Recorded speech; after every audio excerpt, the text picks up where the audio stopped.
In 2003, a team of thieves broke into a vault in Antwerp, Belgium, protected by 10 separate layers of security. They walked out with more than $100 million in diamonds. They did it without triggering a single alarm. And here's the short version of how. They never beat that security by force. They spent 3 years studying it, from an office inside the very same building. What finally caught them wasn't a camera, or a guard, or a detective. It was a bag of garbage, dumped in a forest, found by a man who hated litter. This is the Antwerp Diamond Heist, and most of the diamonds were never seen again. To understand how big this was, you have to understand what Antwerp is, because it isn't just a Belgian city. For centuries, Antwerp has been the center of the world diamond trade. At the time, roughly 80% of the world's rough diamonds passed through it. And at the heart of it stood the Antwerp Diamond Center, a building where dealers kept their stones between deals. 2 floors below street level was the vault, and that vault was considered, genuinely, one of the most secure rooms on Earth. So let's walk through what a thief was actually up against, because the list is absurd. The vault door alone weighed 3 tons and had a combination lock with 100 million possible combinations. Behind the dial, a key lock.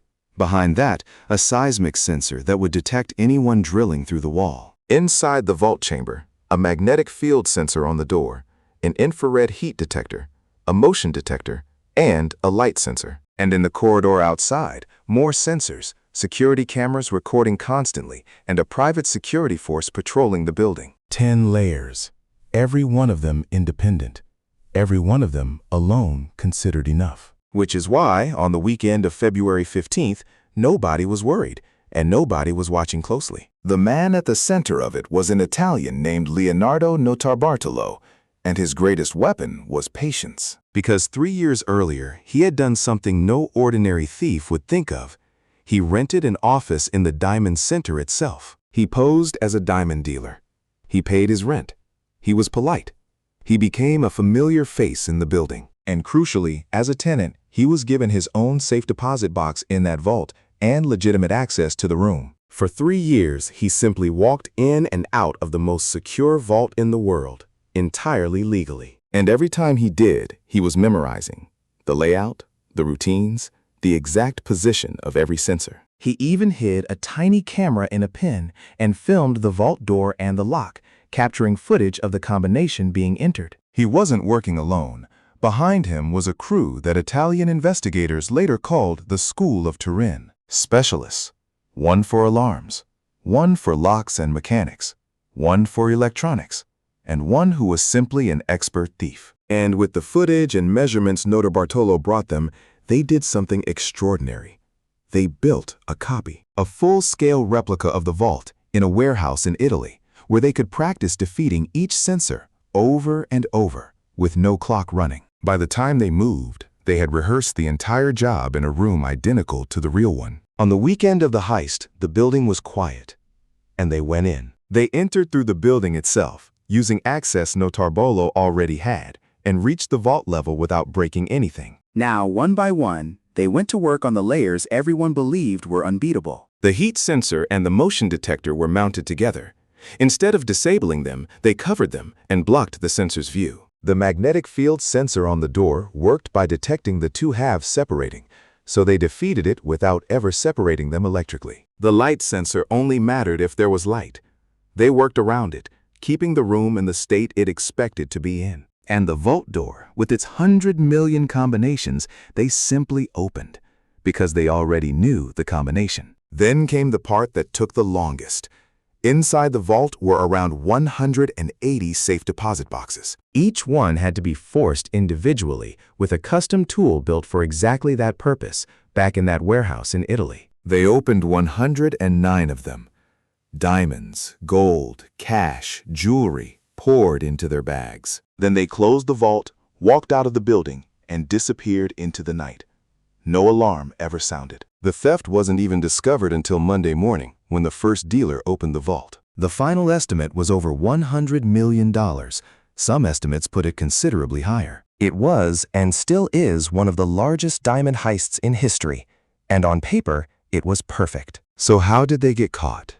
Not by the vault, not by the police, by garbage. As they fled, the crew had to dispose of the evidence: wrappers, receipts, tape, the small debris of a long night's work. And rather than burn it or scatter it carefully, someone pulled off a country road and threw the bags into the woods. Now, that patch of woodland happened to belong to a man named August Van Camp, a retired shopkeeper who lived nearby. And Van Camp had one very specific obsession.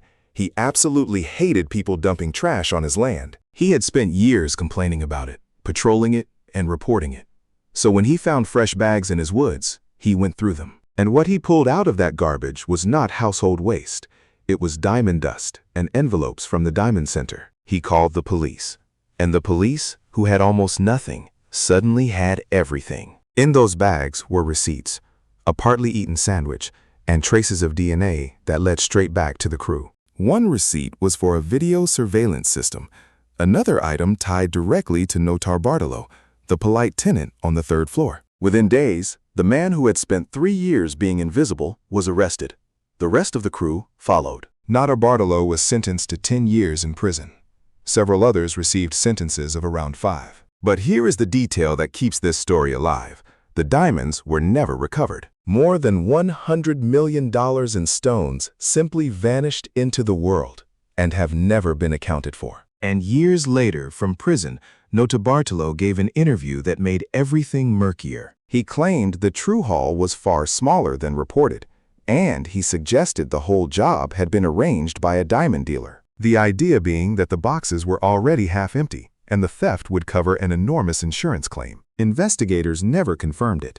Many believe he was simply muddying the water or protecting whoever still holds the stones. Either way, nobody has ever produced the diamonds, and nobody has ever fully explained where they went. So what's the real lesson buried in one of the most perfect heists ever committed? It's this: they beat 10 layers of world-class security, sensors, sealed doors, cameras, guards, and 100 million combinations. Every one of those systems was designed to stop a break-in. Not one of them was designed to stop a tenant. The weakest point in that building was never the vault. It was the assumption that the man renting an office upstairs belonged there. And in the end, the crew that outsmarted the most secure room on Earth was undone by the one thing they didn't plan for. An old man walking his land who really did not like finding trash in his woods. Follow the money.